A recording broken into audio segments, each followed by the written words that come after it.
Dominant Protector. Credit to the author. 6,401-10.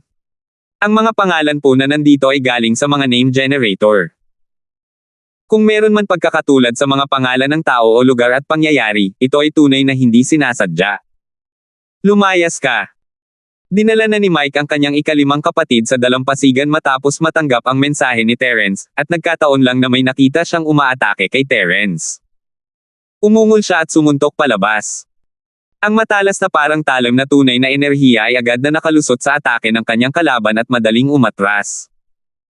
Kung maglalakas loob ang kanyang kalaban na magpatuloy sa pag-atake, para na rin siyang nabangga sa kamao ni Mike. Pagdating sa pamumuno sa mga plota, ang Mike ay talagang nasa pinakailalim sa 20 plota. Gayunpaman, kung pag-uusapan ang personal na lakas ng kapitan, tiyak na maaari siyang mairaranggo sa nangungunang 5 sa 20 plota. Dahil sa matinding pag-atake, ang mga taong gustong harapin si Terence ay agad na sumuko at umatras ng buong lakas, halos hindi nakaiwas sa kontra-atake ni Mike. Ayaw patayin ni Mike si Terence ngayon, at tila may pinaplano si Terence. Kailangan niyang magpigil bago niya maintindihan ang iniisip ni Terence. Pinatay ko sila, at ninakawan ko ang barko. Kung mayroon kang anumang problema, lumapit ka sa akin, Mike. Kung hindi ka kumbinsido, maaari ka nang magpatuloy.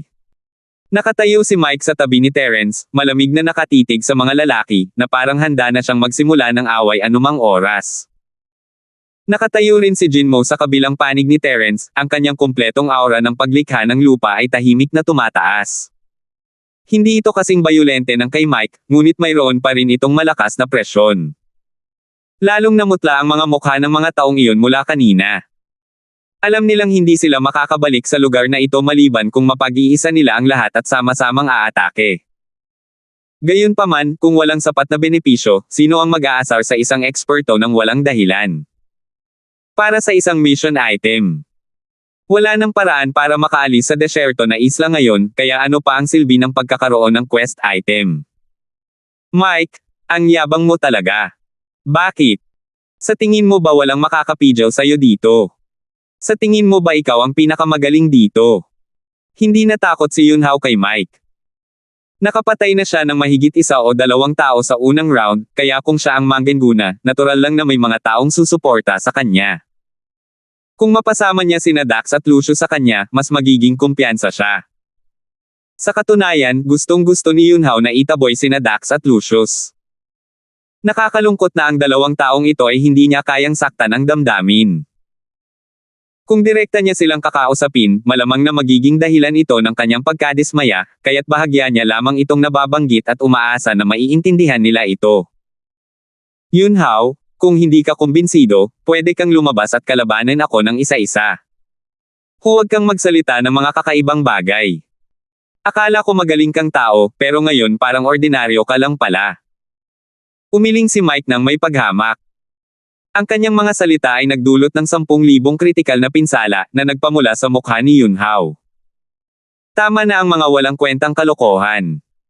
Ano ang pangalan mo, yung batang may daong tuyo at may mapa ng dagat? Biglang nagsalita si Lucius, at natahimik ang lahat. Maliban kay Dax, walang ibang naroon ang may karapatang haminin si Lucius. Ang una at pangalawang ranggong mga squadron ay nasa parehong antas. Pagkatapos ng pangatlo, sila ay kahit isang antas na mas mababa sa kanila. Sa paningin ni Lucius, si Dax lang ang kalaban niya. Ngayon, maaaring nariyan din si Terence, ngunit iyon ay sa isang labanan ng iisang barko lamang. Noong nakikipaglaban sila sa Electric Igat, masyadong nakatutok si Lucius sa paghamon kay Terence ng away. Nag-uusap silang dalawa, at wala silang oras para mag-usap, kaya hindi niya alam ang pangalan ni Terence. Ngayong may pagkakataon na siya, magtatanong-tanong na si Lucius. Wala na siyang pakialam sa mga tuyong dahon. Hanggat gusto ni Lucius, walang paraan na hindi niya makukuha ang quest item. Hindi mahalaga ang mga tuyong dahon at ang mapa ng dagat. Ang mahalaga ay makahanap tayo ng paraan para makaalis sa desyertong isla. Sa tingin ko, ang nakaraang lindol ang maaaring susi. Kaya kung interesado ka, dapat mong hanapin ang sanhi ng lindol at maghanap ng iba't ibang mga quest item. Ang mungkahi ko ay ibunyag ng lahat ang mga item na kailangan nila. Marahil ay hindi mo mahanap ang gusto mo, ngunit pareho lang kung makakahanap ka ng iba. Sa oras na iyon, maaari mo rin itong palitan ng mga item. Hindi pinansin ni Terence si Lucius at sinabi ang lahat ng gusto niyang sabihin sa isang buntong hininga. Bihira na ang aura ni Lucius ay maging ganito kalakas para kumalma ang lahat. Kung hindi niya samantalahin ang pagkakataong ito para magsalita, kailan pa siya makakapagsalita? Kumaibot ang sulok ng bibig ni Lucius. Hindi talaga nakakaintindi ng lengguwahe ng tao ang batang ito. Dapat ko na ba siyang bugbugin ngayon? Magaling. Personal kitang sinusuportahan. Siya nga pala, maaari ko bang malam kung paano tawagin ang nakababatang kapatid na ito? Naghintay si Dax na matapos si Terence at pumalakpak ng may ngiti, habang humakbang paarap upang ipakita ang kanyang kabaitan. Nakita niya mismo ang pagganap ni Terence sa hamog ng dagat. Tila hindi mataas ang antas ni Terence, at lubos siyang umaasa sa kanyang mga kasanayan, ngunit hindi nito nabura ang kanyang talento. Hinuhulaan din ni Dax na si Terence ang taong kumokontrol sa 10,000 milyang formasayon at starfall formation para talunin ang kanyang punong barko. Ang estilo ng pakikipaglaban ng batang ito ay kapareho ng sa mga sinaunang barkong pandigma, at dahil sina Mike at ang isa pang Panginoon ng paglikha ng lupa ay walang malay na nakatayo sa magkabilang panig upang protektahan si Terence, mas naging kumpiyansa si Dax. Angkop na kaibiganin ang binatang ito. Mas makabubuting huwag siyang masaktan. Kung gagawin niya iyon, kailangan niya itong maging malupit at patayin bago pa man siya lumaki. Biglang pumasok sa isip niya ang lahat ng mga katanungan, ngunit nanatili pa rin siyang kalmado at hinintay ang sagot ni Terence. Salamat sa iyong suporta, Kapitan Ye. Ako si Terence. Kailangan nating magtulungan. Sa suporta ni Kapitan Ye, naniniwala akong lahat tayo ay may pagkakataong matapos ang misyon. Ngumiti si Terence at ikinuyom ang kanyang mga kamao kay Dax. Kahit ano paman, dahil naipahayag na nila ang kanilang suporta, kailangan nilang magpakita ng mas mabuting saloobin. Para naman sa mga taong tulad ni Lucius, hayaan na lang niya itong patuloy na mabalisa. Muling kumaibot ang bibig ni Lucius, iniisip kung dapat ba niyang bugbugin muna si Terence o sigawan muna, o pareho ng sabay. Dahil sa suporta ni Dax, natigilan ang iba sa pagsasalita. Ang pag-insulto kay Mike at kay Daxie ay dalawang magkaibang bagay. Hindi mga tanga ang mga makakapunta rito. Paano nila hindi maintindihan ang mahalagang punto? Terence, hindi naman masamang pangalan. Sabihin mo nga sa akin ang plano mo. Tumango si Dax, may bahagyang ngiti sa kanyang mukha habang nakatingin sa mga tao, ipinapahayag ang kanyang lubos na suporta para kay Terence. Kung gayon ay mapapahiya ako. Kung may maliman, Kapitan Ye, pakitama naman ako anumang oras. Maganda ang ugali ni Terence, at kontento na si Dax dito. Walang ibang makakagawa nito. Napayuko na lang si Yunhao sa gilid. Mukhang natitibi si Lucius. Hindi siya komportable sa paraan ng pag-uusap ni na Terence at Dax, dapat nga ba pinag-aawayan nilang dalawa? 6,402. Bago natin lutisin ang hindi nakikitang harang sa pagitan ng isla at ng hamog sa dagat, maaari muna tayong magsama-sama at maghanap ng mga bagay para sa misyon at mga pahiwatig kasama ang mga tao mula sa iba't ibang pangkat ng mga sasakyan. Bawal magpatayan. Ito ay pagmamayari ng sino mang unang makakita nito. Kung hindi mo ito kailangan, maaari mo itong gamitin bilang pamalit sa iyong kailangan. Tungkol naman sa dalampasigan, ang mga tao mula sa bawat flota ay bubuo ng mga pangkat upang bantayan ang mga barko at bantayan ang isa't isa. Walang sino man ang pinapayagang lumapit sa mga barko nang walang pahintulot. Ipinaliwag ni Terence ang kanyang plano, pangunahin na para hiramin ang lakas ng lahat para makahanap ng paraan para makaalis sa isla. Hindi tumutol sina Dax at Lucius sa mungkahi ni Terence. May kanya-kanyang iniisip ang iba, pero hindi sila agad nakapagsalita. Gusto muna nilang hanapin ang gusto nila at saka umalis. Dahil walang nakaalis, hindi na kailangang magmadali para ipaglaban ang quest item na lumitaw. Kapag sabay-sabay na umalis ang lahat, hindi na mahalaga kung ito ay patas na karera o palihim. Sige, lahat kayo, pakipaliwanag kung ano ang kailangan ninyo. Mas mapapadali kung sama-sama tayong maghahanap. Nagdagdag si Terence ng ilang ideya at inilarawan ang itim na itlog na kailangan niya. Isa-isa ring nagsalita ang iba pang mga guild. Ang ilang guild ay may parehong mga item, ang ilan ay may parehong mga item sa 3 guild, at sa pinakamarami, 4 na guild ang may parehong mga item. Kaya naman, ang mga item na talagang kailangan nila ay hindi gaanong karami. Matapos makinig sa kwento, lahat ay nagkaroon ng ideya kung ano ang gagawin. Mga 16 na oras na ang nakalipas simula nang magsimula ang kompetisyon, at matapos ibawas ang oras na ginugol nila pabalik, wala nang gaanong oras na natitira para kina Terence at sa iba pa.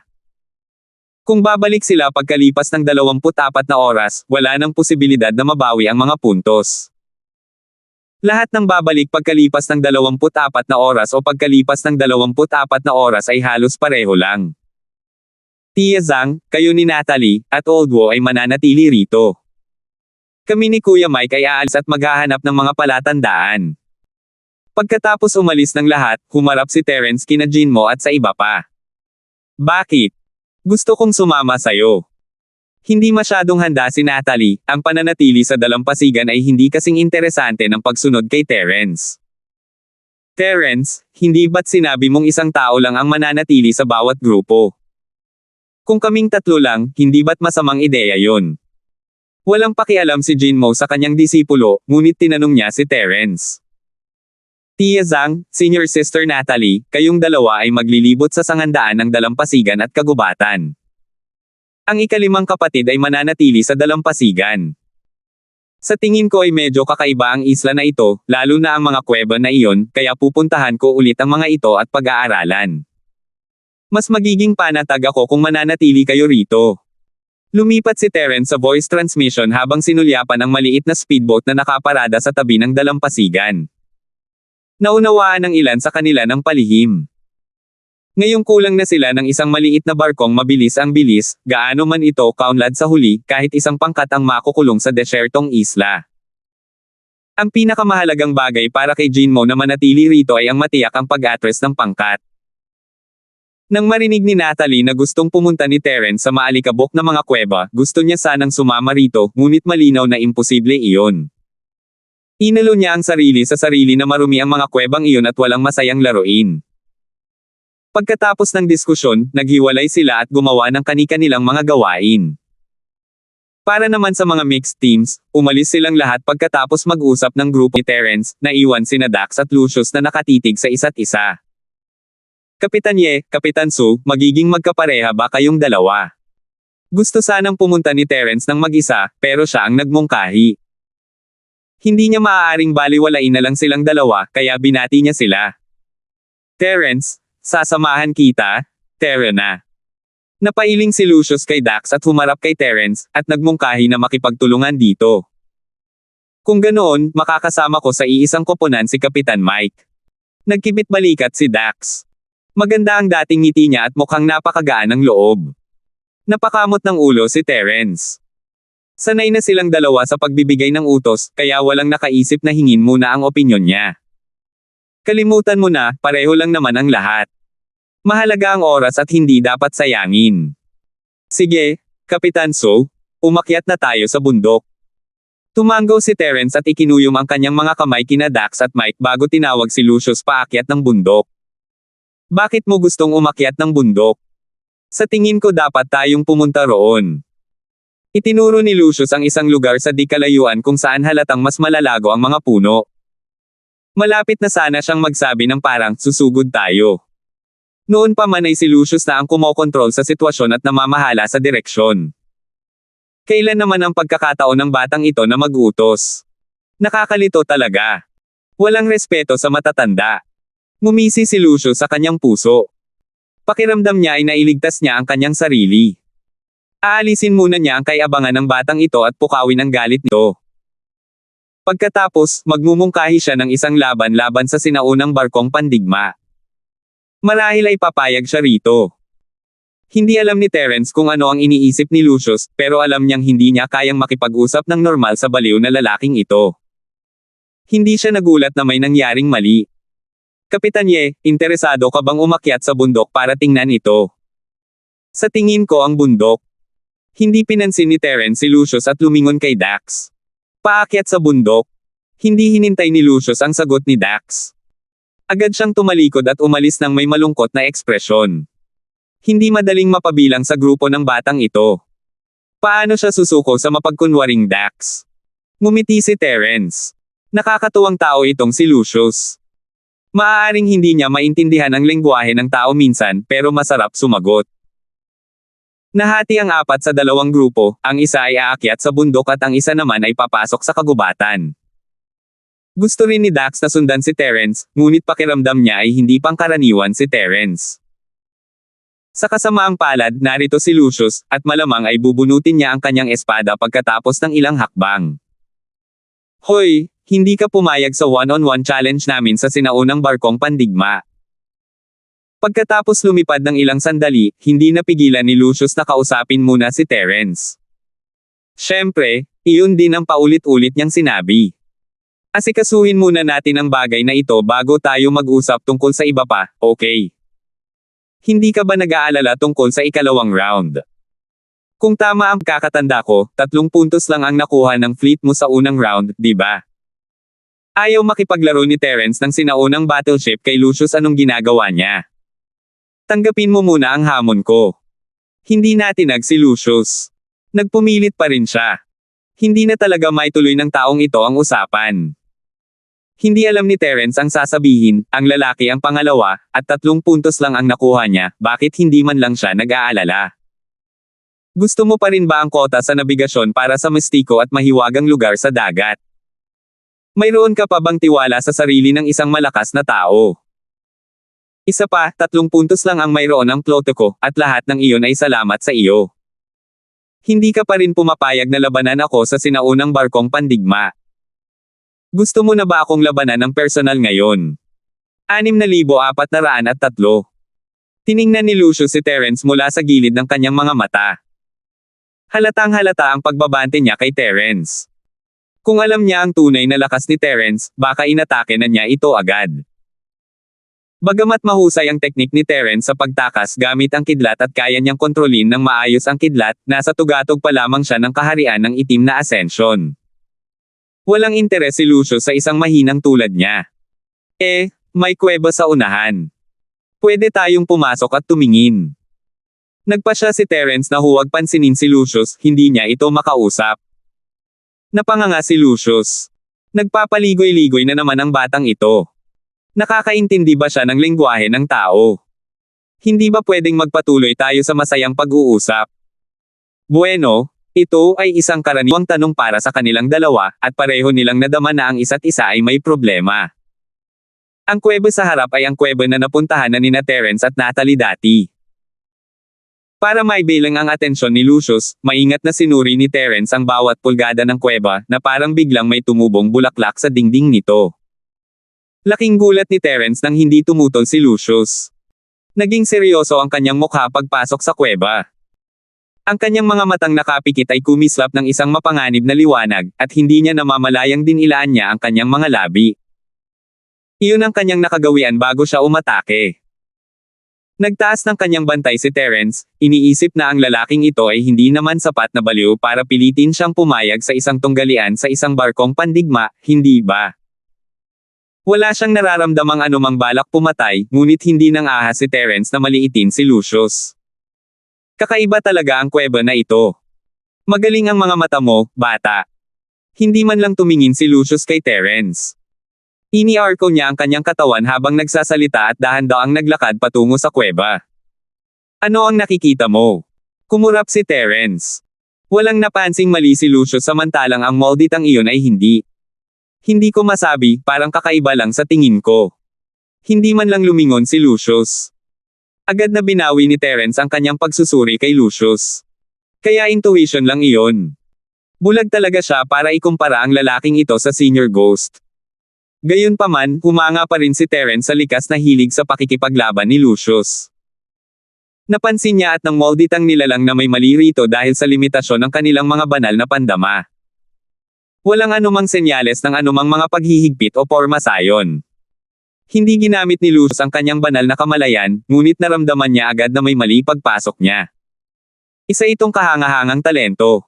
May balak pumatay. Sandali na natigilan si Lucius. Habang nagsasalita, itinuro niya ang kanyang kanang kamay sa lupa, at ang mahabang espada na singnipis ng pakpak ng Cicada ay lumitaw sa kanyang palad. Pinaikot niya ang kanyang tunay na chi, at ang talon ay nagliwanag na may mahinang liwanag.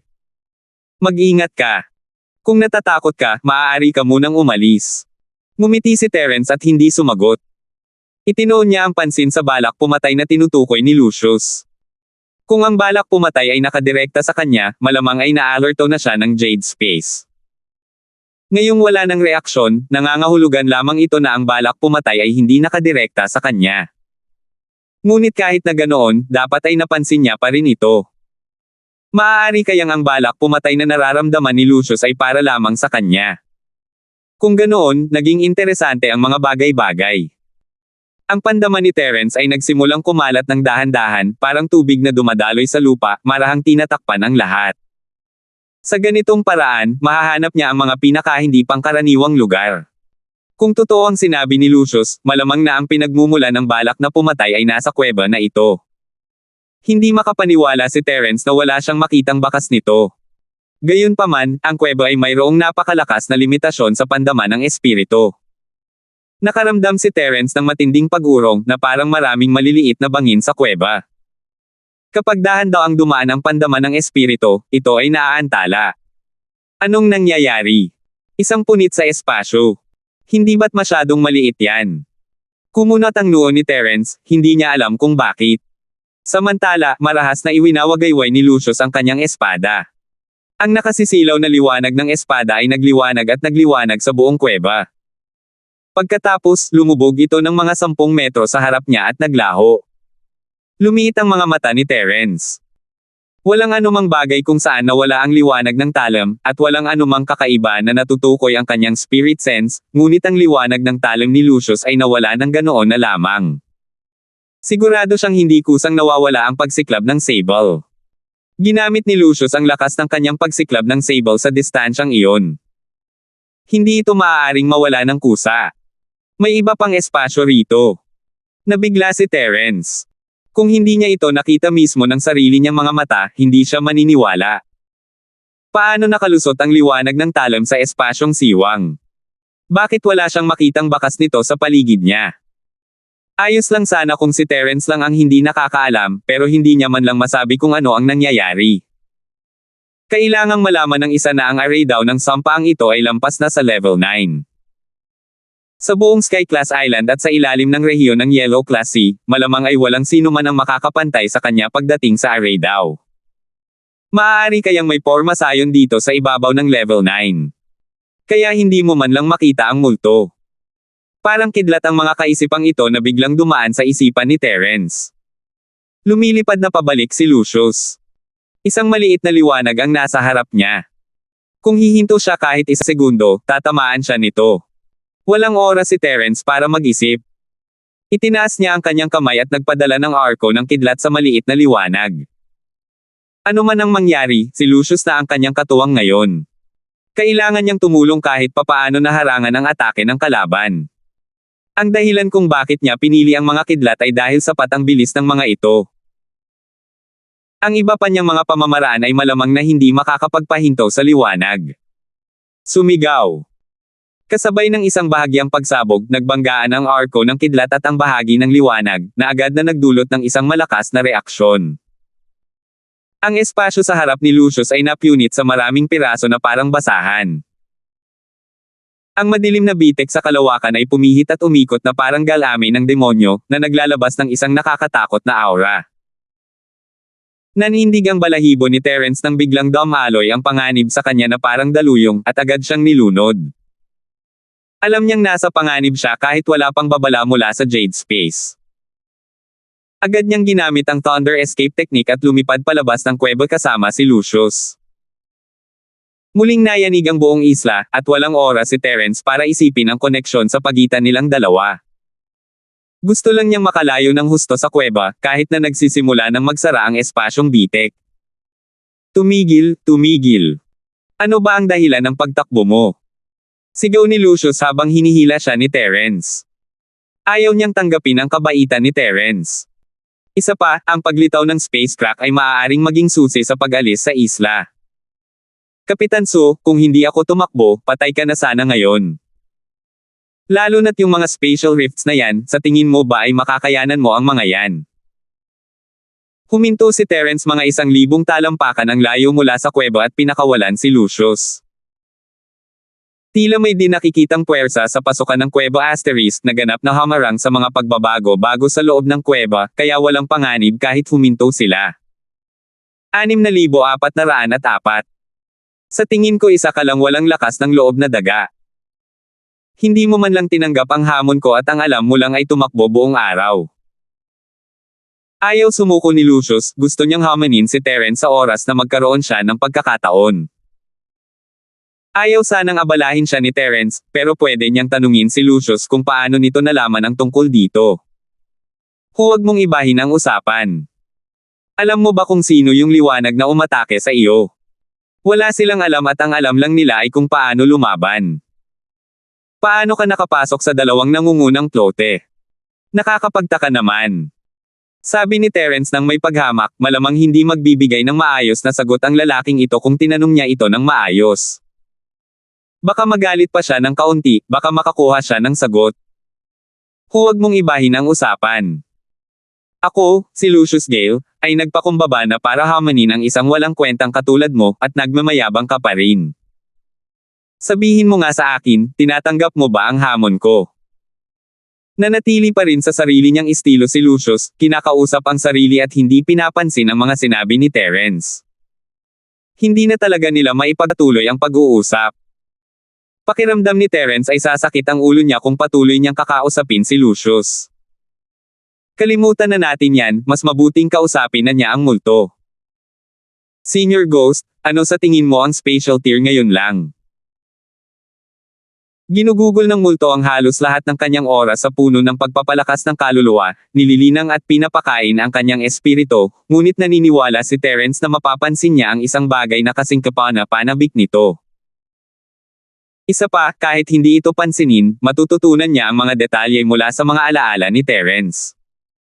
Si Lucius ay inaatake ng isang puwersang kayang bumasag sa kalawakan. Maaaring magmukhang mahina si Xiaobao iyan, ngunit tiyak na hindi ito kakayanin ng katawan ni Lucius. Ang kakilakilabot na bagay ay malinaw na interesado sa ganitong uri ng kapangyarihang pangkalawakan at mayroon ng sariling mga ideya. Maaaring mayroon talagang restriction na higit pa sa level 9 dito, pero ang level natin ay hindi sapat para hindi man lang makakita ng kahit isang bakas nito. Isa itong tunay na space formation. Ang short-distance teleportation formation na pinag-aralan natin sa South Continent ay walang-wala kumpara sa formation dito. Isang spatial formation. Ibig sabihin ba nito na ang di nakikitang kapangyarihan na humaharang sa ambon ng dagat sa paligid ng isla ay bahagi rin ng spatial formation? Hindi nagduda si Terence sa mga sinabi ng multo. Pareho rin ang hula niya, pero mas tiyak at detalyado ang multo. Dapat nga ganoon. Hindi ko alam kung nasaan ang lugar na ito para magkaroon ng ganito takot na porma sayon sa espasyo. Sa kasalukuyan nating lakas, imposibleng mabasag ito. Marahil ay makakahanap tayo ng ilang mga palatandaan pagkatapos itong pag-aralan sa loob ng 100 taon. Tumawa ng masama ang malademonyo. Wala siyang pakialam kung manatili siya rito ng 100 taon pero hindi pwede si Terence. Kung alam niya ang prinsipyo ng pagbuo ng kalawakan, mauunawaan niya ito sa loob ng ilang buwan o kahit ilang taon gamit ang kanyang kaalaman. Ngunit ngayon, wala siyang alam, at wala siyang makitang bakas nito. Kung gusto niyang pag-aralan ang pormasyong ito, kakailanganin niya ng kahit 100 taon. Kung makakagawa siya ng ilang pag-unlad sa loob ng 1,000 taon, magiging napakalakas niya. Kung gayon, ano ang dapat nating gawin? Wala na bang paraan para makaalis sa lugar na ito? Kumunat ang noo ni Terence. Hindi niya alam kung paano nila nahanap ang lugar na ito at kung paano sila nakaalis. Maaari kayang pagkatapos ng isang panahon, mawawala ang paghihigpit sa labas. May dalawa kang pagpipilian. Ang isa ay ang pumunta sa mga kuwebang iyon para mahanap ang sagot, pero sa palagay ko ay wala kang makikitang anumang pahiwatig. Ang isa naman ay ang maghintay. Dahil pinayagan ka ng mga taong iyon na pumunta rito para makipagkompetensya at binigyan ka ng 24 na oras, marahil ay gusto nilang sabihin sa iyo na tiyak na makakaalis ka sa lugar na ito sa loob ng 24 na oras. Hindi maiwasan ni Terence na humanga sa pagsusuri ng sumpang ito, mas matanda, mas matalino. Kung iisiping mabuti, mula sa dalampasigan hanggang sa isla, sina Terence at ang iba pa ay gumamit lamang ng wala pang 6 na oras. Dahil minsan na nilang nadaanan ang rutang iyon, mas mabilis pa ang biyahe pabalik. Hindi lalagpas sa 12 oras ang biyahe pabalik. Tila hindi rin naman ganoon kahirap hanapin ang quest item. Dahil mabilis lumitaw ang mga tuyong dahon, naging dahilan ito para itigil ng iba ang kanilang paghahanap. Kung hindi, maaaring mas marami pang quest item ang lumitaw ngayon. Ang problema ay kayang tapusin ng lahat ang kompetisyon sa loob ng 24 na oras, kaya sapat ang oras. Bakit may 24th na oras na limitasyon? Ito ay dahil inaasahan na nina Hersen at ng iba pa ang ganitong sitwasyon, at isinaalang-alang pa nila ang oras na maaari nilang malagpasan muli. Hoy, Terence, anong ginagawa mo? Huwag mo akong bigyan ng diretsyong sagot. Tanong ulit ni Lucius matapos makita ang blankong ekspresyon ni Terence. Papasok ako at titingnan ko. Hindi siya pinansin ni Terence at nagmamadaling pumasok sa kuweba. Kahit alam niyang hindi siya makakahanap ng anumang kapaki-pakinabang na pahiwatig, gusto pa rin ni Terence na pumasok at tumingin. Ang isang spatial formation sa ganitong antas ay hindi isang bagay na madali niyang mahahanap. Sayang lang kung hindi siya titingin. Gusto mo bang tumakbo ulit? Terence, hindi mo ako pinagtatawanan. Bulong ni Lucius sa sarili at sumunod sa kanya papasok sa kuweba. Hoy, kinakausap kita, bakit ka tumatakbo? Takot na takot ka sa kamatayan kanina lang, tapos ngayon hindi ka natakot sa kamatayan. Matapos maabutin si Terence, sinimula na naman siyang kulitin ni Lucius. Hanggat nagsalita si Terence, sasabihin niya, tanggapin mo ang hamon ko. Natatakot akong mamatay ka. Nabulunan si Lucius sa isang pangungusap ni Terence. Hindi sila nagkaroon ng maayos na pag-uusap, ngunit ang paraan ng pagpapatuloy ni Terence ay nagpalungkot kay Lucius. Anong ibig mong sabihin na natatakot kang mamatay ako? Hindi ako mamamatay kahit mamatay ka pa. Bago pa makasagot si Lucius, nagpatuloy si Terence. Sinasapian ka ba ni Vice President Hersen? Bakit hindi ko alam na napakadaldol mo pala noon? Isang chatterbox. Galit na galit si Lucius. Kailan pa siya tinawag na chatterbox? Palagi siyang lumalabas sa malamig at malungkot na paraan, kaya paano siya mailalarawan bilang isang chatterbox? Kalimutan mo na yan. Malas talaga ang maging partner mo. Walang silbi yan at kailangan mo pang umasa sa akin para iligtas ka. Hindi ka lang hindi nagpapasalamat sa akin, kundi sinisisi mo pa ako. Kung alam ko lang noon pa, mas mabuti pang ako na lang mag-isa. Pumasok akong mag-isa at walang nangyari, pero dumating ka na may puwang, mga batik ng liwanag, at iba pa. Ipinanganak ka ba para bugbugin? Hindi alam ni Lucius ang sasabihin, pero si Terence ay nasa kanyang madaldal na mode. Bakit hindi ako makapagsalita? Kung sasabihin ito ng lahat ng sabay-sabay, sino ba ang hindi matututo ng kahit kaunting kalokohan mula sa mahabang demonstrasyon ni Vice Presidente Hersen? Habang nag-uusap sila, bumalik ang dalawa sa kanilang dating kinaroroonan. Hindi pa rin nakikita ng pandaman ni Terence ang anumang problema, ngunit nagbabantay pa rin siya. Kung may mangyaring mali, tatakbo siya ng buong bilis. 6,405. Lucius, sabihin mo sa akin ang totoo. Nahulaan mo ba ang hiwa na yan? Huwag kang tumanggi. Kung hindi, sabihin mo sa akin, bakit ka humiwa ng ganoon? Baka may napansin kang mali. Tiningnan ni Terence si Lucius mula sa gilid ng kanyang mga mata. Hindi pa rin siya sumusuko sa ideya na may ilalabas sa bibig ng lalaking ito. Magiging tapat ako sa iyo, isa iyong maling hula. Sumanghel si Lucius at sinubukang manatiling kalmado. Natigilan si Terence.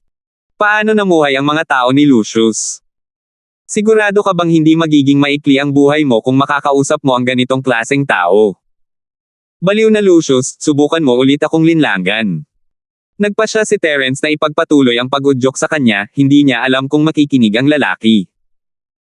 Hindi alam ni Lucius ang pagkakaiba ni Gale at baliw na si Lucius, kung hindi ay sasaksakin niya sa ulo si Terence para malaman kung sino ang magagalit. Tumangala si Terence kay Lucius, nakakross ang mga braso ng lalaki at nakatingin sa kisame sa anggulong 45 degree. Mukhang may pinag-aaralan siya, pero puno ng pagmamalaki ang mukha niya at hindi man lang mukhang malamig. Sa sandaling iyon, muling nanginig ang buong isla. Medyo nalito si Terence, maaari kayang ang pagyanig ay dulot ng pagpasok sa kuweba.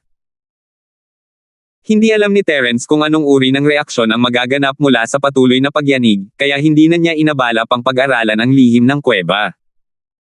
Tila wala ring nakitang mali si Lucius. Nang una siyang pumasok, si Lucius ay alerto na parang isa siyang biktima. Gayunpaman, hindi siya nababagabag ngayon. Malamang ay hindi niya maramdaman ang anumang panganib mula sa nakamamatay na aura. Maganda sana kung malalaman niya kung bakit inaatake si Lucius, pero dahil hindi siya makaakit ng kahit anong atake ngayon, naisip ni Terence na hindi siya makakagawa ng anumang progreso sa maikling panahon. Dapat siyang lumabas at tingnan kung kumusta na ang iba. Lalabas ako para tingnan. Gusto mo pa bang manatili rito? Nilagpasan ni Terence si Lucius, na nasa parehong posisyon pa rin. Hindi napigilan ni Terence na magtanong. Agad niyang naramdaman na nakikialam siya at mabuti na lang nahayaan na lang siyang manatili. Magiging estatwa ako. Hindi sumagot si Lucius. Sa halip, umikot siya ng 180 degree at patuloy na tumingin sa unahan habang naglalakad palayo. Gamit mo ang ilong mo para tumingin sa kalsada, hindi ka ba natatakot na baka maging baluktot ang ilong mo? Hindi nakalimutan ni Terence na kutsain siya habang palabas ito ng kuweba. Matapos ang sunod-sunod na pagyanig, ang mga pangkat na naghahanap ng quest item ay nagsimula ng maglakad patungo sa dalampasigan. Hindi ba't itim na itlog ito? Nang palabas na sana siya ng kuweba, napansin ni Terence ang isang itim na hugis itlog na bagay sa gilid ng kuweba. Iyon ang quest item na kailangan nila. Isang bagay ang sigurado, pagpasok at paglabas niya sa lugar, tiyak na walang ganoong bagay dito. Sa madaling salita, kakalabas lang ng itim na itlog na ito. Dahil ba sa mga pagyanig? Talagang kakaiba. Kung hindi ginamit ni Lucius ang ilong niya para makita ang daan, mas maaga pa sana niyang nakita ang itim na itlog kaysa kay Terence. Hindi niya inaasahan na may lilito na ganito sa kanting espasyo, at iyon pala ang mission item ni Terence. Hindi niya hahayaang makuha lang iyon ni Terence kahit na masira niya pa iyon. Nang makitang hindi ito napansin ni Lucius, mabilis na inilagay ni Terence ang itim na itlog sa espasyo ng Jade, at hindi niya maiwasang makaramdam ng swerte. Tila nakabubuti na pukawin paminsan-minsan ang galit na si Lucius. Kailangan niyang magpatuloy. Ngayon, kailangan na lang niyang maghintay na mawala ang di nakikitang harang, at makakabalik na siya agad. Kung tungkol naman sa mga tuyong dahon at simap na kinuha niya kanina, mas mabuting itapon na lang ang mga ito para maakit ang atensyon ng iba. Anong nangyayari? Parang may kaguluhan dyan. Pagkalabas ni Lucius sa kuweba, sa wakas ay yumuko siya. Wala na siyang ibang magawa. Nasa kalagitnaan na sila ng bundok. Kung titingin siya sa ibaba, wala man lang siyang makitang ibon. Pupunta ako para tingnan. Kumisap si Terence at gumamit ng kidlat para makababa ng bundok. Kung tungkol naman kay Lucius, malamang ay maaabutan din niya ito agad. Tutal, hindi lang naman palabas si Gale. Kapitan, anong nangyari? Natagpuan ni Terence roon sina Dax at Mike pagbalik niya, nagkahiwalay na ang dalawang grupo. Nandito rin si Terence. Nagkagulo ang mga bahay nila dahil sa isang bagay na may kinalaman sa misyon, at nagkagulo rin sila sa mga pinagsamang gwardya sa dalampasigan. Malaking bagay ito. Ikaw ang nagmungkahi nito, kaya paano natin ito haharapin? Ngumiti si Dax at tumango kay Terence na parang hindi na malaking problema ang alitan. Hindi ba't sinabi na natin na hindi tayo maaaring magkaroon ng mga alitan dahil sa mga bagay na may kinalaman sa misyon? Bakit hindi mo sinunod ang mga patakaran? Dumilim ang mukha ni Terence, hindi na siya magiging mabait sa dalawang grupo. Kailangang sundin ang mga patakaran. Kung hindi susunod ang lahat sa mga patakaran, magdudulot lamang ito ng kaguluhan. Sino ka ba sa akala mo? Kung hindi dahil kay Kapitan Ye, sino ang makikinig sa kalokohan mo? Isa sa mga disipulong nagbubukas ng bundok ay walang awang sumisigaw kay Terence, at iyon ang dahilan kung bakit pinagdududahan ng mga tao ang kanyang katalinuhan. Alam niyang sinusuportahan ni Dax si Terence, pero nang ahas pa rin siyang maging arrogant. Sino ang nagbigay sa kanya ng lakas ng loob? Isa pa, kahit wala si Dax, mayroon pa ring Mike. Isa lamang siyang maliit na tauhan noong una. Maaaring isa siyang malaking bayani sa labas, ngunit sa harap ng mga piling kapitan na ito, isa lamang siyang piling tauhan. Isang malutong na sampal ang narinig, at ang lalaking nagsalita ng bastos ay agad na natamba. Isang subo ng dugo na may halong ilang ngipin ang tumalsik sa hangin. Hindi kailangan ng kapatid kong si Linford na pagmukin mo si Kapitan Ye. Kung mayroon kang anumang hindi pagkagusto, lumapit ka sa akin, Mike. Lumitaw si Mike sa tabi ni Terence sa tamang panahon, ang kanyang malamig na mga mata ay nakatingin sa lalaki at sa kanyang mga kasama na ang kapitan. Ang kapitan ng lalaking iyon ay isa ring makabagong cultivator, ngunit hindi siya kasing lakas ni Mike.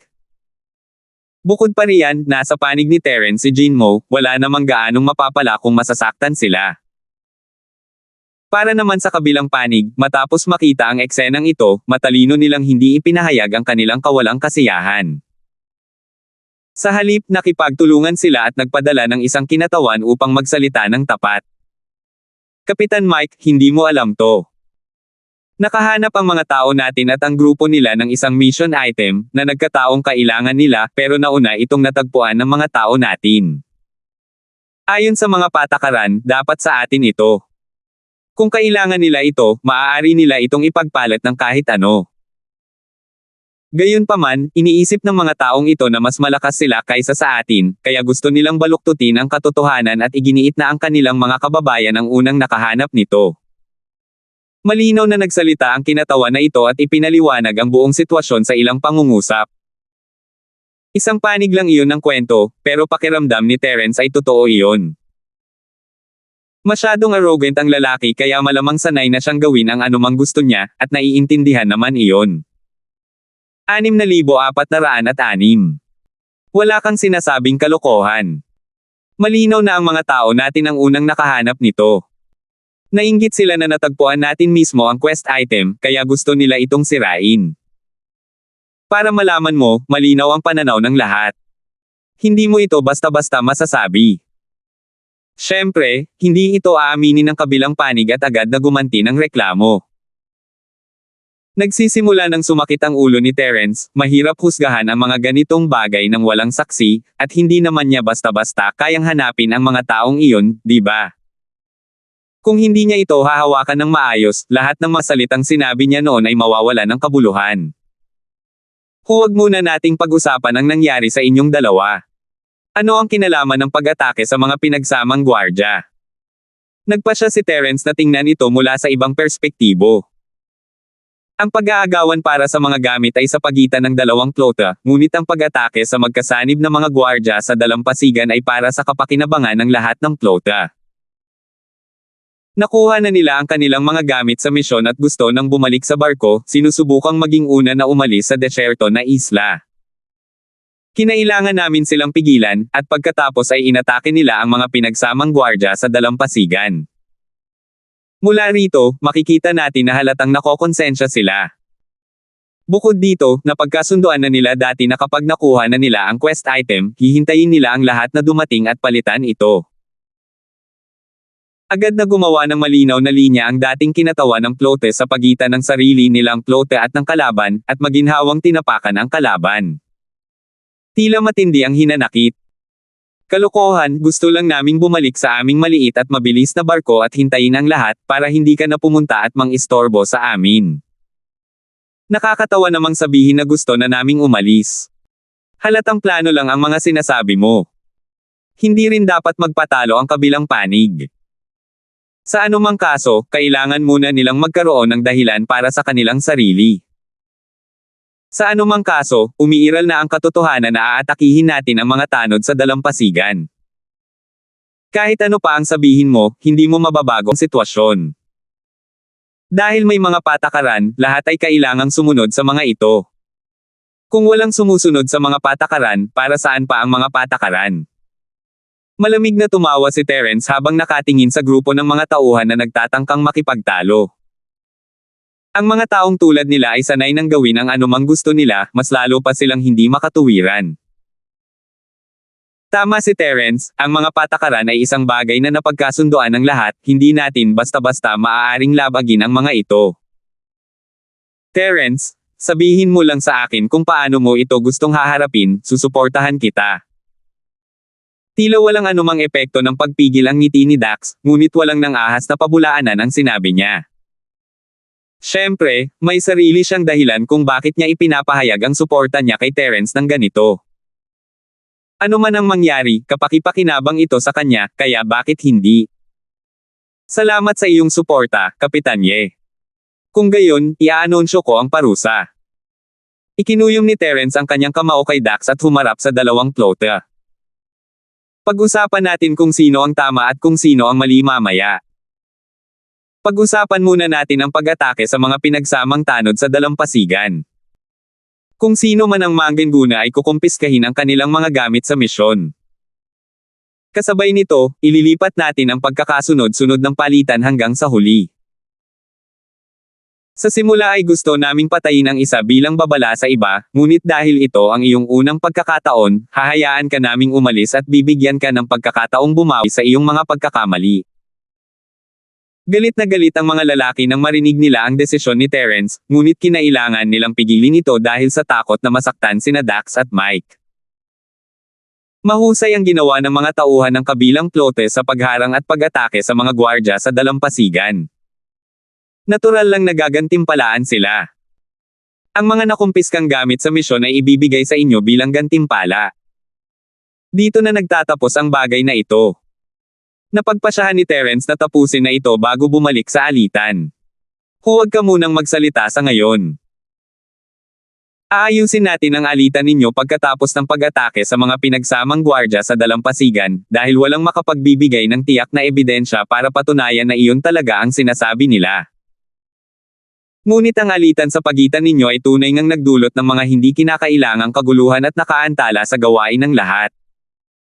Ang ganitong pag-uugali ay dapat mahigpit na ipagbawal. Kaya, pareho kayong may kasalanan, at bawat isa sa inyo ay dapat managot.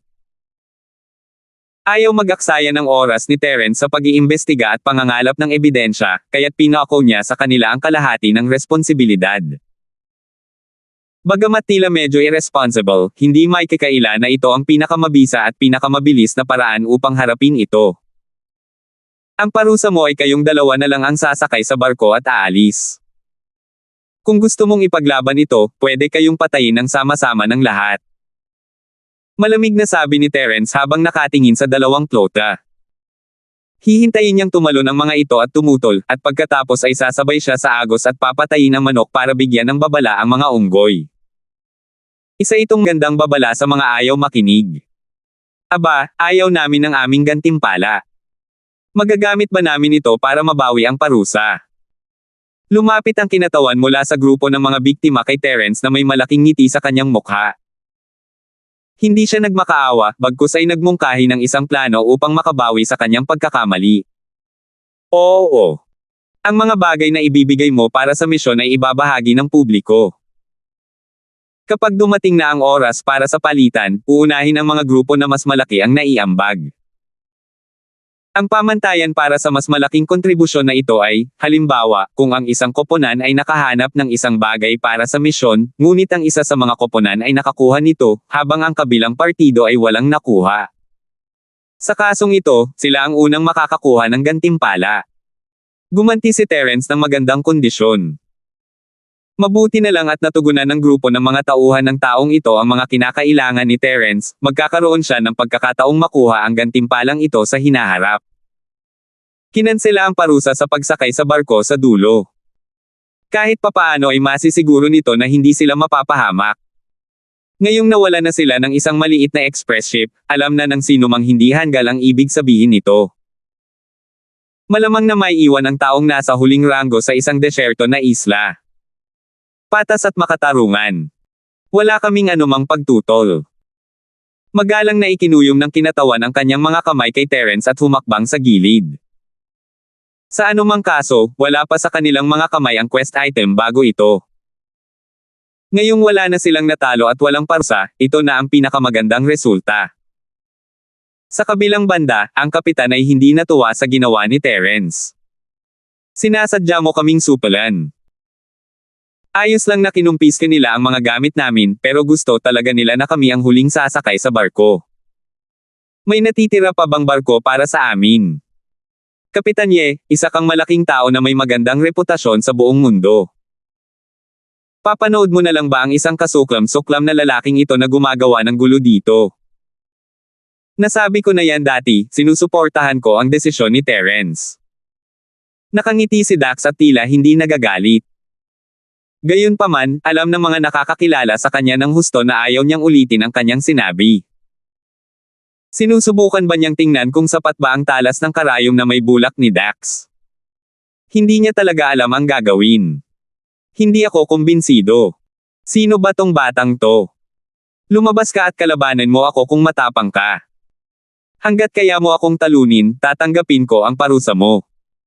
Nahihirapan pa rin ang kapitan, hindi siya nang ahas na makipaglaban kay Dax, kaya kinailangan niyang sunduin si Terence. 6,407. Naipakita na ni Terence ang kanyang lakas dati, Mystic Peak Stage.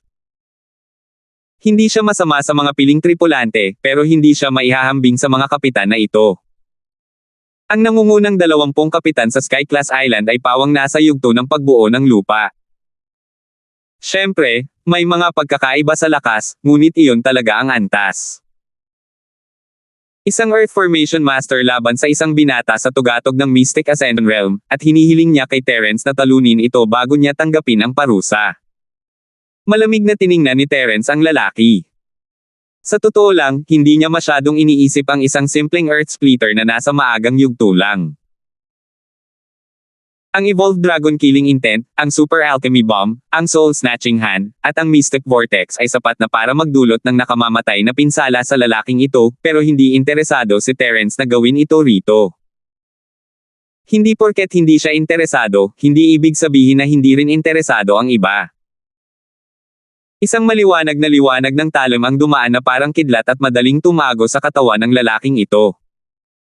Mula ulo hanggang puwitan, dumaan din ang liwanag ng talam. Bago pa man makapag-react ang kahit sino, ang lalaking ito ay malungkot na hinati sa dalawang bahagi ng isang tao. Hindi na kailangang magtanong para malaman kung sino pa ang may ganitong kabilas na teknik ng Sable bukod kay Lucius Gale. Bahagyang nanginig ang braso ni Lucius, at ang mahabang espada na singnipis ng pakpak ng kuliglig ay naglaho ng walang bakas. Ang tanging nagawa niya lang ay tumingin ng may paghamak sa lalaking namatay ng dilat ang mga mata, na si Terence ay hindi man lang tinanggap ang hamon ko. Ano ka ba? Nangangahas ka bang makipagkompetensya sa akin? Kung sumagot si Terence ng oo, hindi ba't magmumukha kang mas magaling kaysa sa akin? Nasaan ang mukha ko? Ang mga kaisipang ito ay nasa isip lamang ni Lucius. Para sa iba, tila idinedeklara ni Lucius ang kanyang suporta kay Terence. Parehong sinuportahan ni Dax at Lucius ang iisang tao, na bihirang mangyari. Kailangang mag-isip ng mabuti ang lahat, kailangan pa bang inisin muli si Terence? Gale. Pagsalakay. Hindi tumigil si Lucius matapos mapatay ang kapitan. Bagamat itinago niya ang kanyang sable, hindi ibig sabihin nito na hindi na siya muling sasalakay. Hangin. Hangin. Malakas na unos. Sabay-sabay na sumigaw ang apat na piling sundalo ni Lucius. Lumitaw sila sa tabi ng iba pang bahagi ng plote na parang mga multo at bumuo ng isang maliit na pormasayo ng mga palaso. Tinagos nila ang plote na parang kidlat. Hindi pa nababasa ang Maringal na slogan ng Dumausdas na pababa ang dugo sa kutsilyo ng magkakatay. Ang mga taong nawalan ng kapitan ay nasa takot pa rin. Hindi nila inaasahan na susundan nila ang mga yapot ng kapitan at susugod sa daan patungo sa kamatayan. Lucius, sumobra ka na. Walang pakialam na sumulyap si Dax kay Lucius, at nawala ang ngiti sa mukha nito. Isang kislap na uhaw sa dugo ang sumilay sa mga mata ni Lucius, at malamig niyang sinabi, mapagkunwari. Pagkatapos, tumalikod siya at umalis, na parang ayaw niyang manatili sa iisang lugar kasama si Dax. Si Dax lang ang may karapatang sawayin si Lucius, ngunit wala siyang kapangyarihang pigilan ito. Nanatiling tahimik ang ibang mga plote dahil sa takot. Hindi mahalaga kung makakakuha sila ng 2 pwesto sa mahiwagang rehiyon o hindi. Ang mahalaga ay kung paano sila makakabalik ng buhay. Lahat ay kumikita sa dagat. Hanggat may ruta, maganda man o hindi, maaari silang manatili sa nangungunang 20 plota. Ngunit kung sakaling mamatay sila, paano kung makuha nila ang kota para maglayag patungo sa mahiwagang dagat? Sige, maaari nang umalis ang lahat. Sana'y maging babala ang lahat sa pangyayaring ito at hindi na ito mauulit. Kung hindi, lahat ay parurusahan. Napakalamig ng huling sinabi ni Terence, at lalo itong nakakakumbinsi kung ihahambing sa mga bangkay na nakahandusay sa lupa. Pagkatapos, naghiwa-hiwalay muli ang lahat upang hanapin ang gawain. Gayunpaman, laking gulat ng lahat nang mas tumaas ang posibilidad na matagpuan ito sa pagkakataong ito. Sa maikling panahon, nakahanap na siya ng sapat na mga gawain. Hanggat naaalis ang hindi nakikitang harang, makakabalik na siya agad. Ayon sa kasunduan, lahat ay nagpapalitan ng mga gamit sa quest sa kanilang mga kamay. Hanggat hindi nila ito kailangan, maaari nila itong palitan. Bihira at maayos ang kapaligiran. Mayroon pang 6 na oras na natitira, na siyang limitasyon sa oras na 24 na oras. Pagkatapos ng 24 na oras, lahat ng ating puntos ay magiging pantay. Bukod sa mga huling papatawan ng parusa, ang natitira ay makakakuha na lamang ng 8 puntos. Lahat, mayroon ba kayong mga mungkahi tungkol sa hindi nakikitang harang? Kanina pa inoobserbahan ng espiritu ni Terence ang di nakikitang harang, ngunit wala siyang nakitang anumang pagbabago. Hindi pa rin ito madaanan. Kung oras ang pag-uusapan, kung aalis na sila ngayon, mas marami pa silang oras para bumalik sa panimulang punto. Kung maantala pa sila ng 2 oras, wala na silang ibang magagawa kundi ang pumasok sa mga susunod na sequence. Halos hinanap na namin ang bawat sulok ng islang ito, pero wala namang espesyal dito. Ang tanging kaina hinala lang ay ang kuweba sa tuktok ng bundok. Noong una, akala namin ay kuweba ito ng isang spirit beast, pero sa totoo lang, wala namang laman sa loob, at wala kaming nakitang kahit isang spirit beast. May kaugnayan kaya rito ang invisible barrier. May nagsabi sa kanya nang nakita niya, hindi niya alam na mas marami palang impormasyon si Terence kaysa sa kanya. Ang kakaibang lugar lang ay ang kuweba sa bundok. Ang harang sa paligid ng buong isla ay malamang dahil sa spatial formation sa kuweba. Posible yan. Nakapunta na ako sa mga kuwebang yan dati, at may kakaiba sa mga yan. Paano kung ganito, patuloy akong mag-iimbestiga at hahanap ng paraan para makatakas sa kasalukuyan nating kalagayan. Pero nag-aalala ako na baka ikaw ang unang umalis pagkatapos kong makatakas dito. Kaya nga gusto kong hilahin mo ang lahat ng maliliit na barkong mabilis ang takbo papunta sa Pampang, at ang mga barko natin ay maaaring unang lumapit sa hamog. Kapag nagtagumpay ako, ang mga kasama ko ang unang makakaalis. Sang-ayon ka ba? May balak sana si Terence na muling galugarin ang kuweba, ngunit mas mahalaga para kay Mike at sa iba pa na makakuha muna ng magandang panimulang posisyon. Sa sandaling mawala ang hindi nakikitang harang, makakabalik agad sina Mike at ang iba pa. Para naman kay Terence, wala silang dapat ipag-alala. Dahil sa pagtakas ni Thunder at mga pakpak na parang multo, kahit gaano pa kalayo ang kanilang takbuhin, hindi na nila maaabutan si Terence.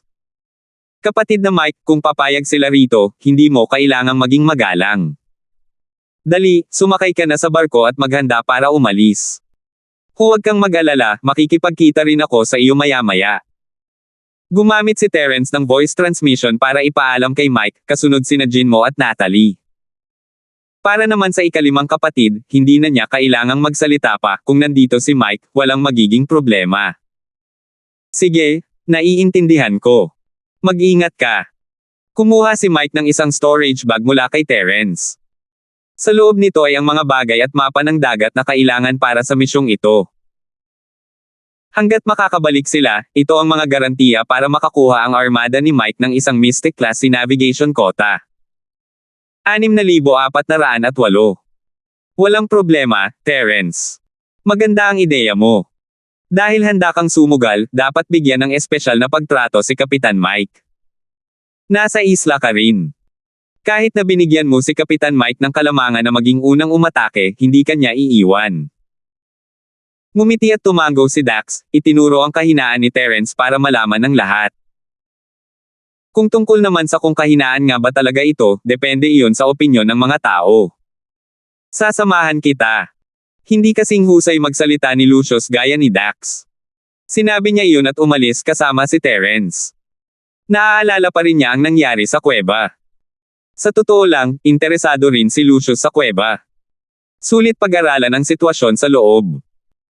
Kasabay ng isang kidlat, nilisan ni Terence ang dalampasigan na may kakayahang makatakas. Wala na sa kanya kung maabutin man siya ni Lucius o hindi. Hindi huminto si Terence sa harap ng unang kuweba, kundi nagpatuloy sa pangalawang kuweba. Na pumasok sila ni Lucius sa kuweba sa pangalawang pagkakataon, walang nakitang anomalya sa espasyo. Kaya naman, gusto niyang subukan muli sa pagkakataong ito. Hindi pa rin maabot ng kanyang espiritu ang loob ng kuweba, at napaisip pa nga si Terence kung ang pasukan ba talaga ay ang gilid ng isa pang espasyo, kaya naman walang mahanap ang kanyang espiritu. Dahil sa kaisipang iyon, pumasok si Terence sa kuweba.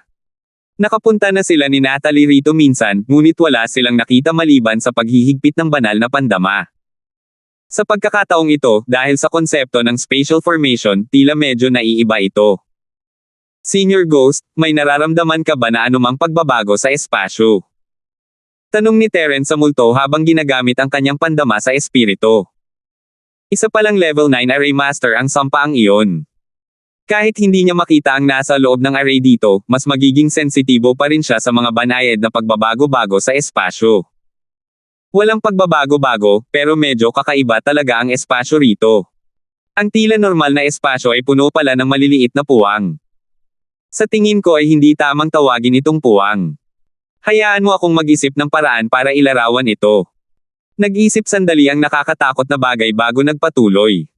Dapat sabihin na ang espasyo rito ay katulad ng buhok ng tao. Mukhang napakakinis nito, ngunit sa totoo lang ay binubuo ito ng pinong mga kaliskis. Karaniwan silang sarado, ngunit kapag dumaloy ang banal na pandama, ang mga pinong kaliskis na ito ay magbubukas, nabubuo ng mga patong-patong na balakid. Senior Ghost, kung ganito ang pagkakasabi mo, ang kaliskis ng isda o kaliskis ng dragon ay maaari ding gamitin para ilarawan ito, tama ba? Bakit mo ginamit ang napakagandang kaliskis na iyon? Naintindihan ni Terence ang pangunahing punto, ngunit hindi niya maiwasang magkomento. Dahil mas malambot ang mga kaliskis ng balahibo. Masyadong matigas ang mga kaliskis ng isda at kaliskis ng dragon, kaya ibang-iba ang mga epekto, lalo na ang mga kaliskis ng dragon. Kakaiba ang tawa ng kakilakilabot na nilalang, hindi alintana ang pagbanggit ng mga bagay tulad ng kaliskis ng dragon na madaling magdulot ng malulungkot na alaala. Bueno, dati, pakiramdam ko ay hindi gaanong maayos ang paglawak ng aking banal na pandama sa kuweba na ito. Akala ko ay sanhi ito ng paghihigpit ng aking banal na pandama, ngunit ngayon na naiisip ko ito ay dahil sa iskala ng kalawakan.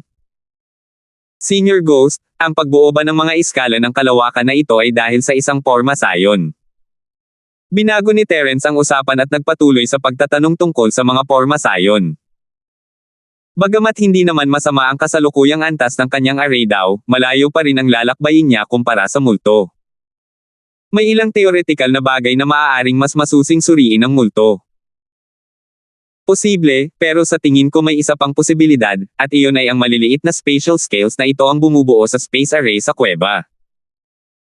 Sa kasamaang palad, masyadong mababaw ang aking pananaliksik sa lugar na ito, at wala akong nakitang anumang pahiwatig. Kung hindi, maaari akong magsaliksik. Sa pagkakataong ito, inamin ng malademonyo ang sarili nitong mga pagkukulang. Ito ang katotohanan. Kung hindi nito magawa, hindi rin ito magagawa.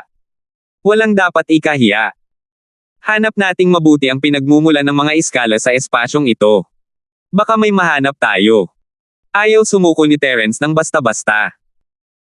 Pumunta siya rito para humanap ng paraan para makaalis sa islang ito, at kailangan niyang subukan kahit anong mangyari. Ano pa ang saysay ng pagpunta rito kung hindi? Hindi tumutol ang malamulto. Ang lakas ng pinagsamang banal na pandaman ng dalawa ay lubos na tumaas. Nang dahan-dahan silang dumaloy sa espasyo ng kuweba, ang pagtaas at pagbaba ng mga kaliskis sa espasyo ay lalong naging halata. Natuklasan din nila na ang mga spatial scale na ito ay mayroong isang nakapirming padron, at ang direksyon ng kanilang pagkakaayos ay pawang umaabot mula sa loob. Hoy, bata ka Terence, sa tingin mo ba ay mapapaalis mo ako ng ganito? Walang makakapagpaalis sa akin kahit saan ako, si Lucius Gale, pumunta. Isang figure ang sumilay sa pasukan ng kuweba. Sumugod papasok si Lucius na may kasabay na isang swoosh. Base sa tono niya, tila ipinagmamalaki niya ang pagiging nahuhuli ng husto. Iba talaga ang brain circuit ng lalaking ito sa iba. Mas mabuting huwag na lang siyang pansinin. Tumingin si Terence kay Lucius at ipinagpatuloy ang kanyang pagsisiyasat. Mahalaga ang oras, at wala siyang oras para sayangin sa lalaking ito. Kumaibot ang sulok ng bibig ni Lucius. Pinigilan niya ang sarili na saksakin ang ulo ng bata at sinubukang paalalahanan ang sarili na manatiling kalmado.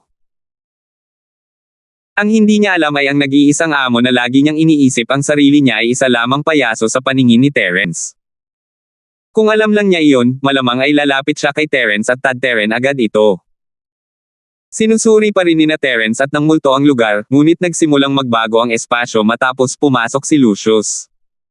Anong nangyayari? Ipinanganak ba si Lucius na may kakayahang tanggihan ng kalawakan? Bakit may bigla ang pagbabago sa sandaling lumitaw ito? Hindi naintindihan ni Terence. Ganoon din ang unang kuweba. Walang nangyari nang pumasok sila ni Natalie, ngunit agad na inatake si Lucius, halos mamatay na. At pareho pa rin ito ngayon.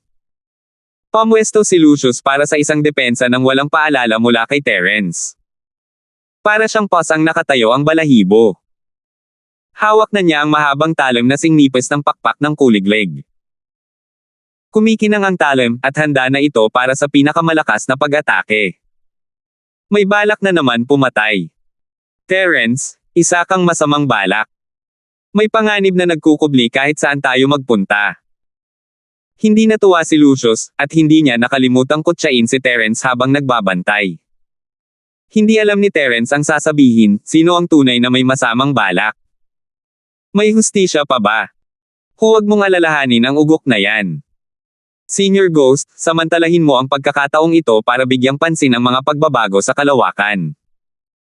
Ayaw ni Terence na mag-abala kay Lucius. Pinagmamasdan niya ang galaw ng spatial scale gamit ang multo. Ang pagdating ni Lucius ay parang isang batong inihagi sa isang lawa ng payapang tubig. Lumihan ng mga alon-alon sa payapang tubig, at ngayon ang pinakamagandang panahon upang hanapin ang padron sa mga alon-alon. Tila may kung anong na-stimulate ang mga spatial scale, at ang isang bahagi ng mga ito ay nagsimulang magtipon-tipon. Bilang resulta, isang puwang ang agad na lumitaw sa orihinal na napakaregular na pagkakaayos. 6,409. Di ito masyadong pinansin ni Terence noong una, pero bigla niyang napagtanto na isa itong spatial crack. Kahit napakaliit nito na hindi mahahalata ng mata, at walang marahas na aura sa loob, isa nga itong spatial rift. Biglang naisip ni Terence si Wang Xiang, may kakayahan siyang mag-teleport, mas madali kaya para sa kanya na malaman ang sitwasyon kung nandito siya. Tutal, ang teleportasyon ay parang pagbubukas ng isang spatial passage na agad na lumilitaw mula sa isang spatial node patungo sa isa pa. Sandali lang. Maaari kayang may mag-teleport palabas ng bagong labas na maliit na spatial rift na ito. Biglang bumilis ang tibok ng puso ni Terence habang naaalala ang maliit na batik na may liwanag sa unang kuweba. Sisimulan na naman kaya ni Lucius ang batik na iyon. Lucius, lumabas ka sa kuweba. Sigaw ni Terence nang hindi namamalayan. Ang liwanag ay kasing liit ng isang butil ng alikabok, ngunit ang kapangyarihang espasyo na taglay nito ay sapat na upang punatin ang espasyo at lumikha ng marahas na mga bitek sa espasyo. Masyadong mapanganib ang manatili rito. Agad na nakapagdesisyon si Terence. Hindi na siya makapag-abalang ipagpatuloy ang pagmamasid sa mga pagbabago sa spatial scale. Tumalikod siya at umalis kasama si Lucius. Sa pagkakataong ito, walang oras si Lucius para umatake, at ang bitek sa espasyo ay hindi agad umatake sa kanila. Kaya naman, matagumpay silang nakaalis sa kuweba. Muling bahagyang nayanig ang buong desyerto na isla. Hoy, bakit mo ako hinihila? Gusto ko pa ring makita kung anong klaseng bagay ang talagang nang-ahas na umatake sa atin habang nagtatago sa dilim. Mukhang hindi nasisiyahan si Lucius, at agad niyang idinagdag, palagi ka na lang nagiging hadlang. Kung hindi mo tatanggapin ang hamon ko, magiging napaka hindi makatwiran, di ba? Kung gusto mong makita, pumasok ka ulit. Sa pagkakataong ito, hindi nakita, hihilahin pabalik. Nagkibit-balikat si Terence, iniisip na naging mapanghimasok siya, dapat hinayaan niya na lang ang lalaki na kumapit. At saka, kapag hinayla kita, kung ayaw mong umalis, pwede ba kitang hilahin? Natigilan si Lucius. Walang masama doon. Hindi siya makapagsalita. Parang langit at lupa ang pagkakaiba ng lakas sa pagitan nilang dalawa. Kung ayaw niyang umalis, sa teorya, hindi siya mahihila ni Terence. Dahil wala naman siyang masabi, pwede na niyang baguhin ang usapan. Hamon. Tatangkain mo bang tanggapin ito? Patuloy na nagtiyaga si Lucius. Ikaw ba ang commander ng pangalawang ranggong flote? Bakit ang laya mo? Hindi rin nakapagsalita si Terence. Tumalikod siya at umalis pagkatapos noon. Hindi ko talaga kayang makipag-usap sa lalaking ito. Mas mabuting magmadali na lang ako papunta sa susunod na kuweba.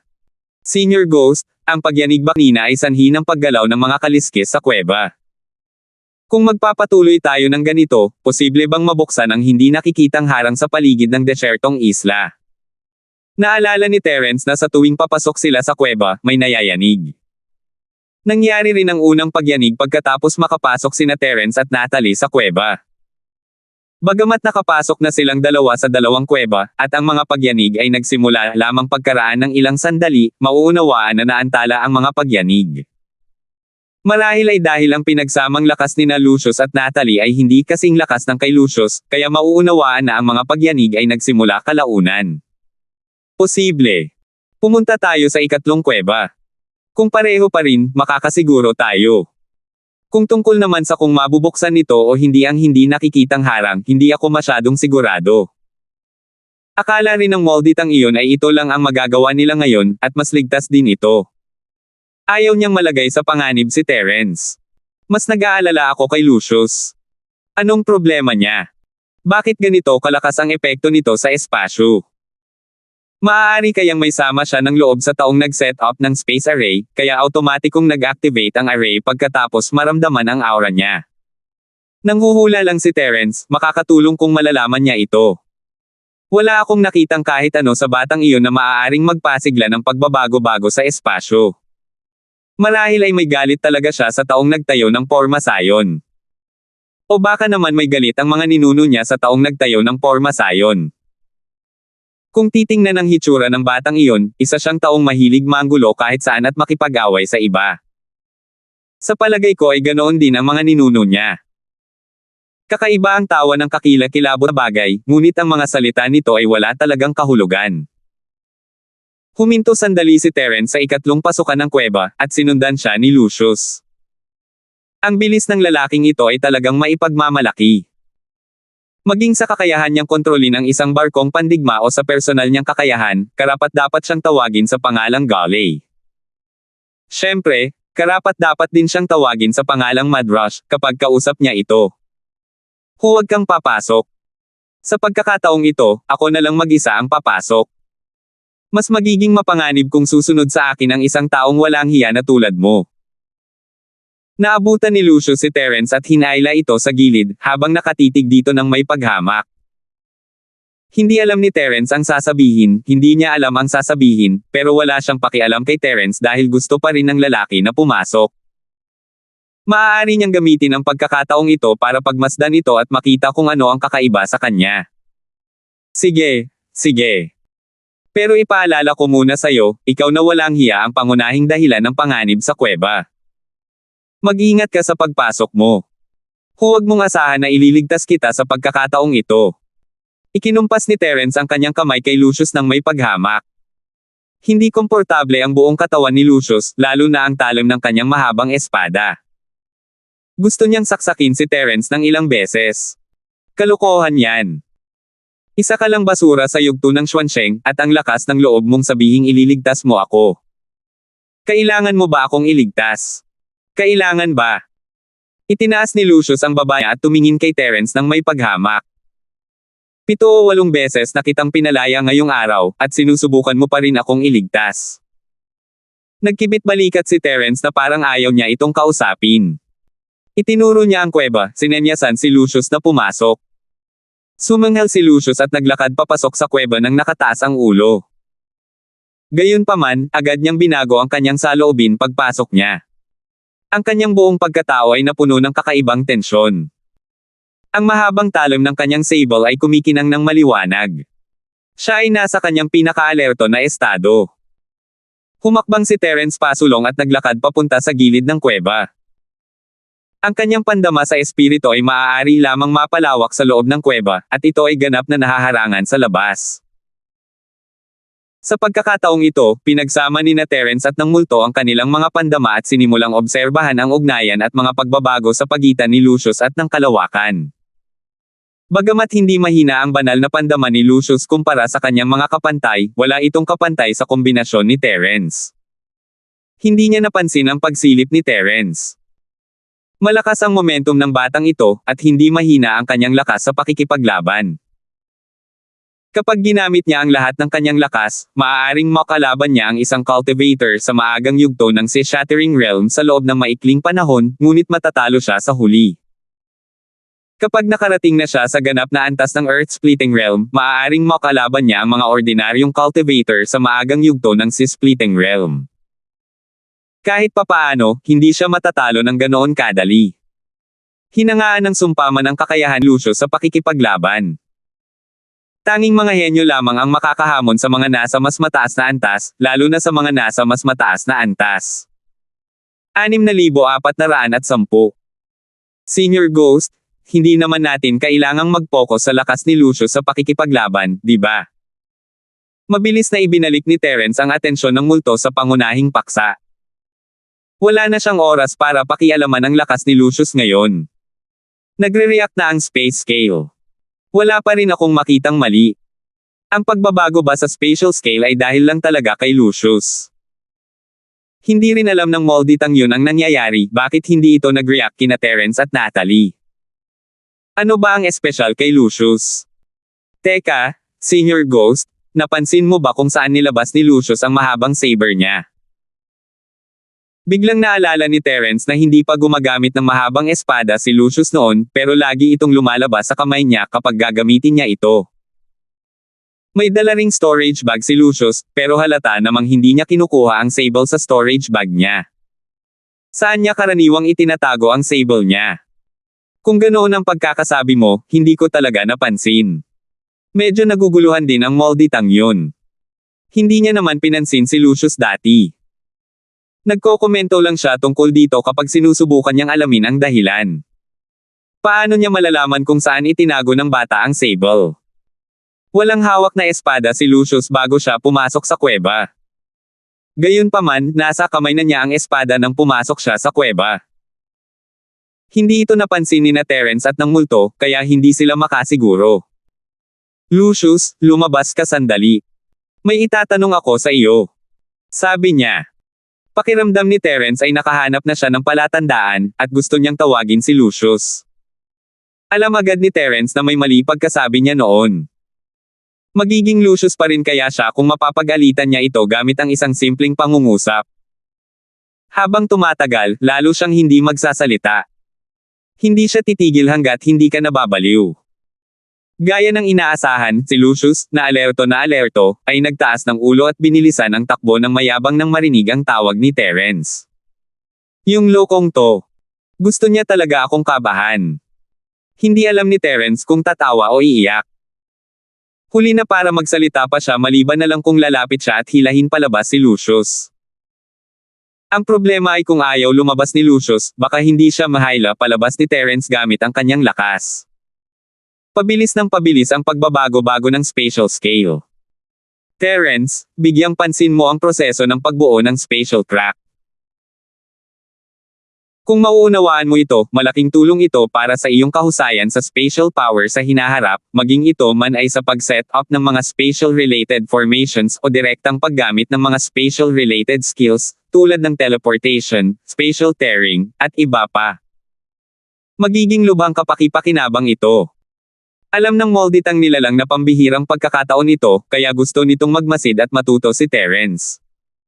Ayaw niyang palampasin ang isang magandang pagkakataon.